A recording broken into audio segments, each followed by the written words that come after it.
time, we argued about the case of the Queen versus Dudley and Stevens, the lifeboat case, the case of cannibalism at sea. And with the arguments about the lifeboat in mind, the arguments for and against what Dudley and Stevens did in mind, let's turn back to the philosophy, the utilitarian philosophy of Jeremy Bentham. Bentham was born in England in 1748. At the age of 12, he went to Oxford. At 15, he went to law school. He was admitted to the bar at age 19, but he never practiced law. Instead, he devoted his life to jurisprudence and moral philosophy. Last time, we began to consider Bentham's version of utilitarianism. The main idea is simply stated, and it's this: the highest principle of morality, whether personal or political morality, is to maximize the general welfare, or the collective happiness, or the overall balance of pleasure over pain. In a phrase, maximize utility. Bentham arrives at this principle by the following line of reasoning. We're all governed by pain and pleasure. They are our sovereign masters, and so any moral system has to take account of them. How best to take account? By maximizing. And this leads to the principle of the greatest good for the greatest number. What exactly should we maximize? Bentham tells us happiness, or more precisely, utility. Maximizing utility is a principle not only for individuals, but also for communities and for legislators. What, after all, is a community? Bentham asks. It's the sum of the individuals who comprise it.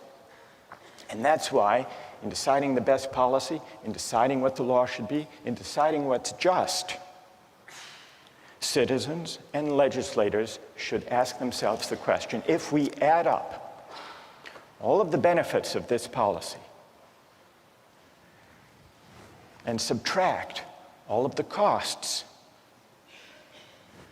the right thing to do is the one that maximizes the balance of happiness over suffering.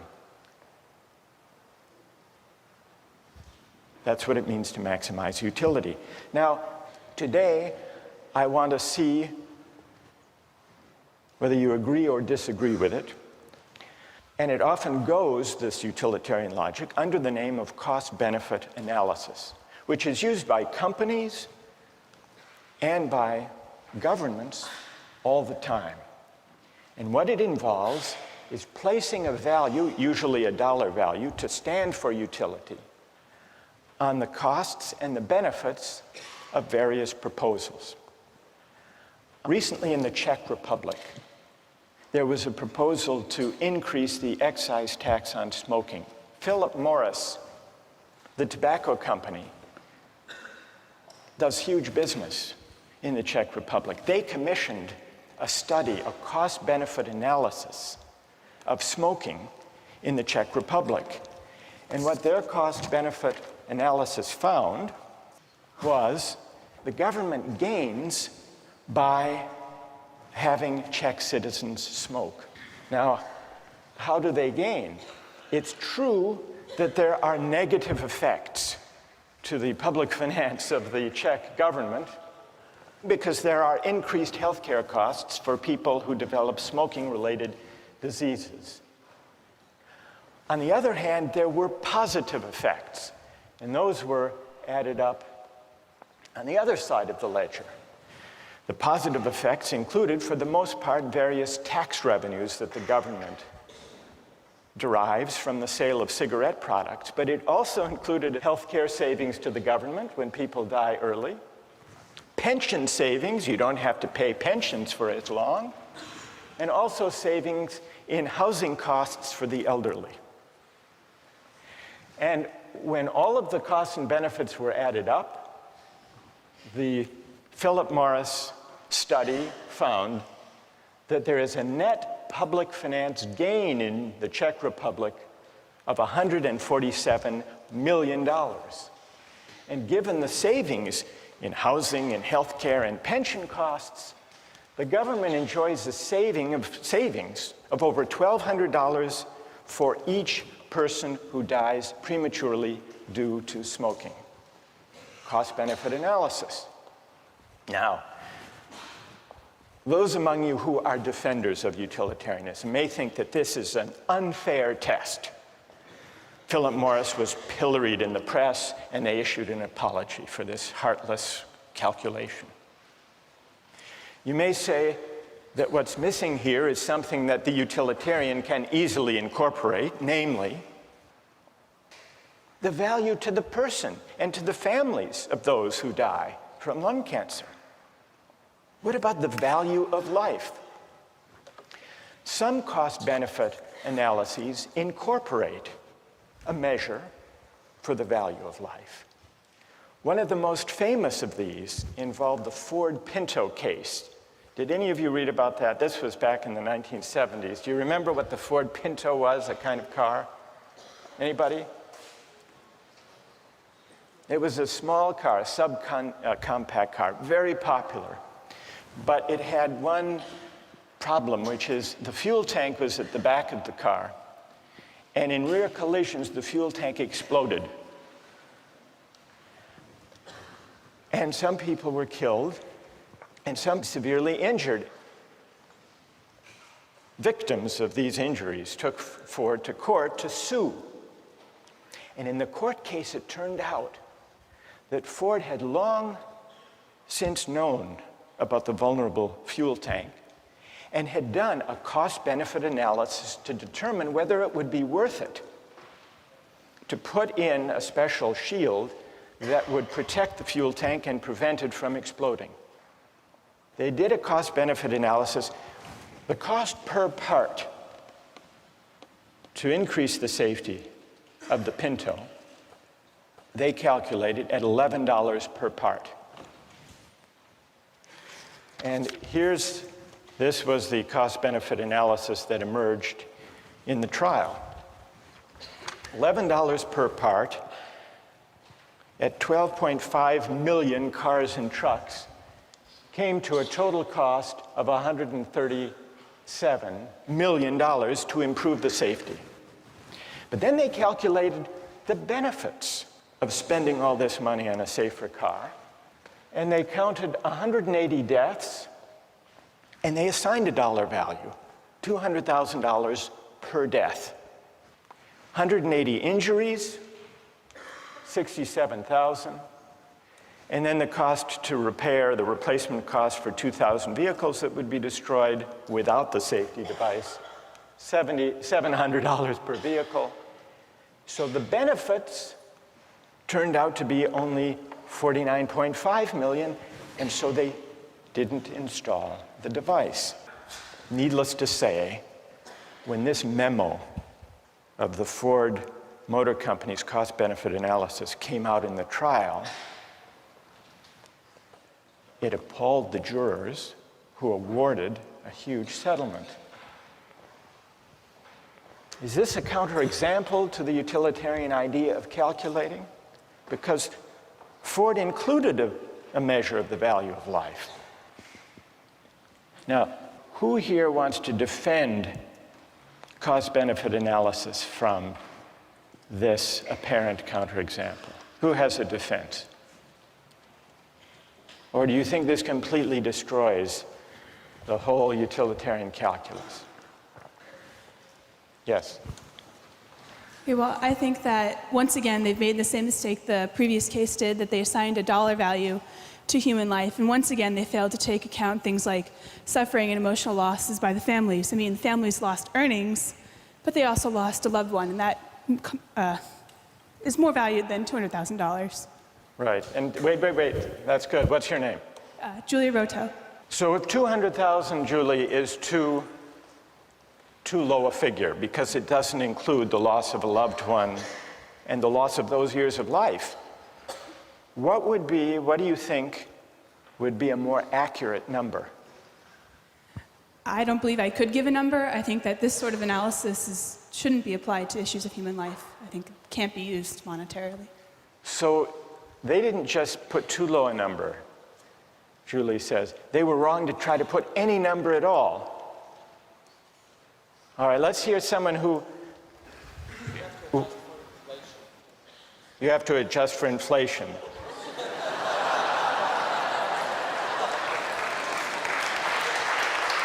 All right, fair enough. So what would the number be now? This was 35 years ago. $2 million. You would put 2 million. And what's your name? Wojtek says, we have to allow for inflation. We should be more generous. Then would you be satisfied that this is the right way of thinking about the question? I guess, unfortunately, it is. There needs to be a number put somewhere. Like, I'm not sure what that number would be, but I do agree that there could possibly be a number put on human life. All right, so Wojtek says, and here he disagrees with Julie. Julie says we can't put a number on human life for the purpose of a cost-benefit analysis. Wojtek says we have to, because we have to make decisions somehow. What do other people think about this? Is there anyone prepared to defend cost-benefit analysis here? As accurate, as desirable? Yes? Go ahead. I think that if Ford and other car companies didn't use cost-benefit analysis, they'd eventually go out of business because they wouldn't be able to be profitable, and millions of people wouldn't be able to use their cars to get to jobs, to put food on the table, to feed their children. So I think that if cost-benefit analysis isn't employed, the greater good is sacrificed in this case. All right, let me add, what's your name? Raul? Raul. There was recently a study done about cell phone use by drivers when people are driving a car, and there's a debate whether that should be banned. Yeah. And the figure was that some 2,000 people die as a result of accidents each year using cell phones. And yet, the cost-benefit analysis, which was done by the Center for Risk Analysis at Harvard, found that if you look at the benefits of the cell phone use and you put some value on the life, it comes out about the same because of the enormous economic benefit of enabling people to take advantage of their time, not waste time, be able to make deals and talk to friends and so on while they're driving. Doesn't that suggest that it's a mistake to try to put monetary figures on questions of human life? Well, I think that if the great majority of people try to derive maximum utility out of a service like using cell phones and the convenience that cell phones provide, that sacrifice is necessary for satisfaction to occur. You're an outright utilitarian. Yes. Okay. All right, then one last question, Raul. Okay.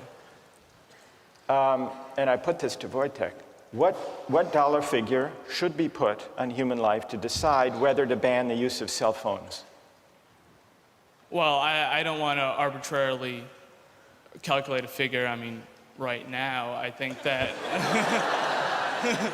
You want to take it under advisement? Yeah, I'll take it under advisement. But what, roughly speaking, would it be? You've got 2,300 deaths. Okay. You've got to assign a dollar value to know whether you want to prevent those deaths by banning the use of cell phones in cars. Okay. So, what would your hunch be? How much? 1 million? 2 million? 2 million was Wojtek's figure. Yeah. Is that about right? Maybe 1 million. 1 million? Yeah. You know, that's good. Thank you. Okay. So these are some of the controversies that arise these days from cost-benefit analysis, especially those that involve placing a dollar value on everything to be added up.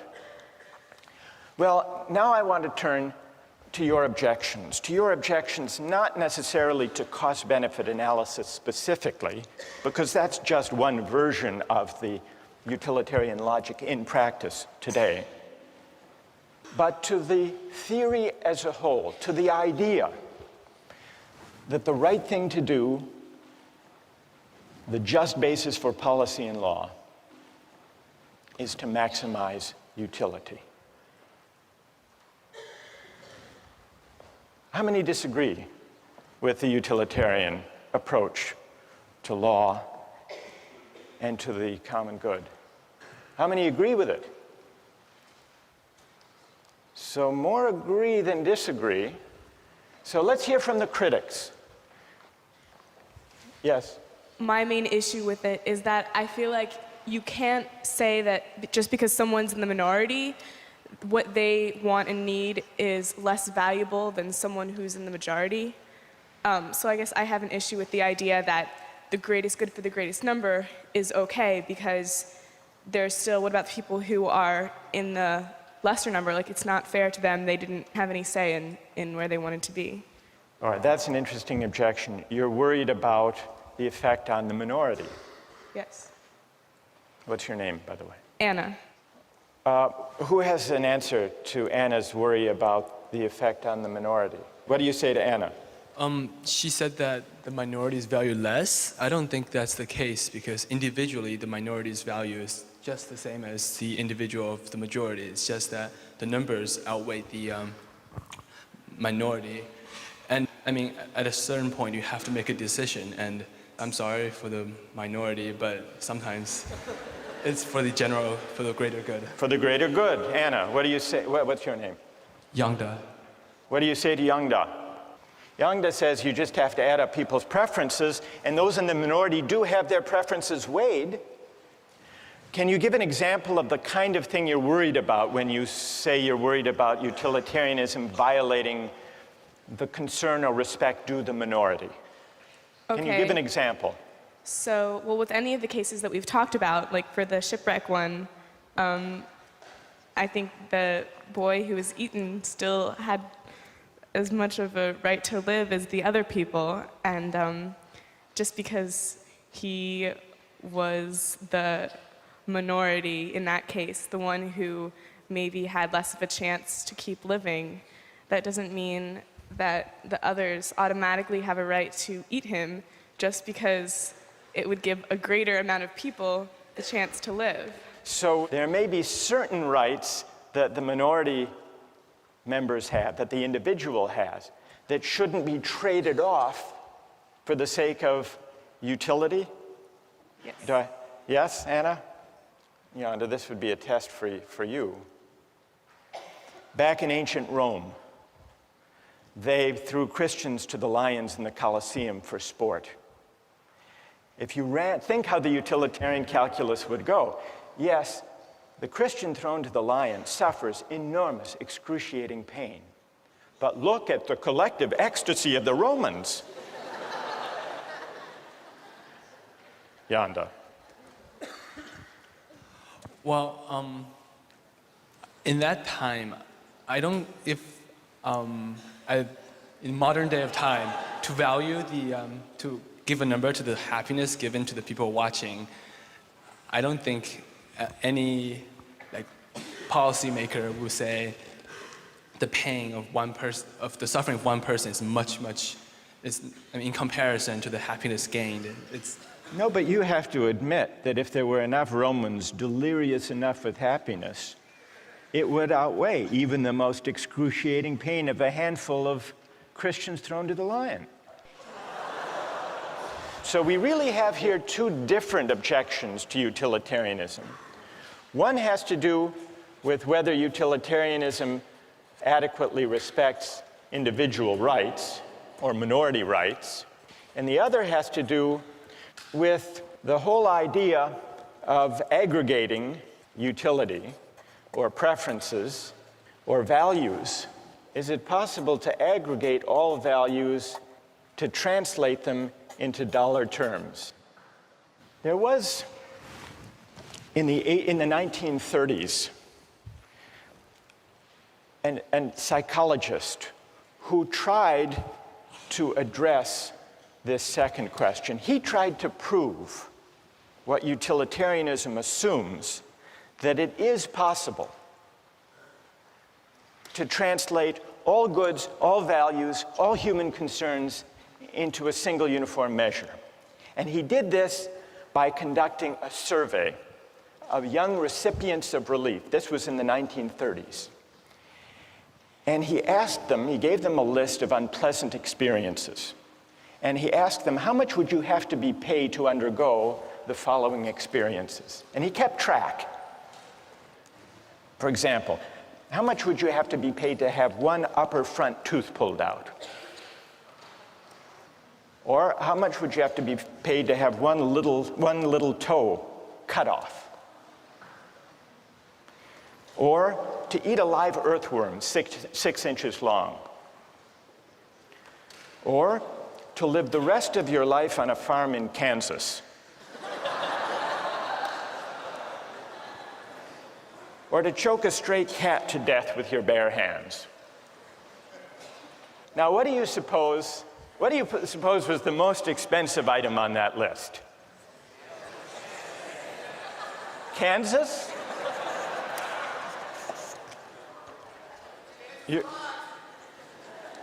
You're right, it was Kansas. For Kansas, people said they'd have to be paid $300,000.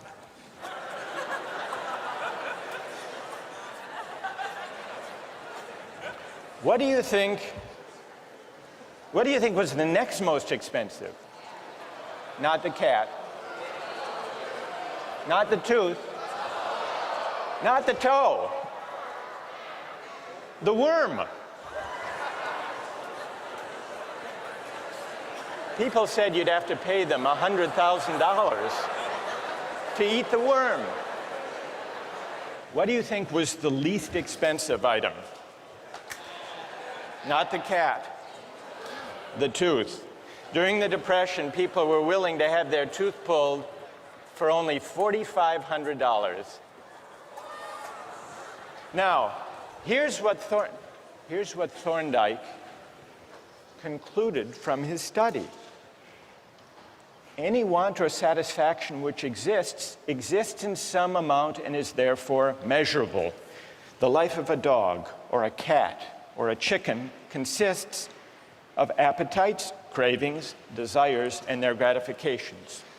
So does the life of human beings, though the appetites and desires are more complicated. But what about Thorndike's study? Does it support Bentham's idea that all goods, all values can be captured according to a single uniform measure of value? Or does the preposterous character of those different items on the list suggest the opposite conclusion, that maybe, whether we're talking about life or Kansas or the worm, maybe the things we value and cherish can't be captured according to a single uniform measure of value?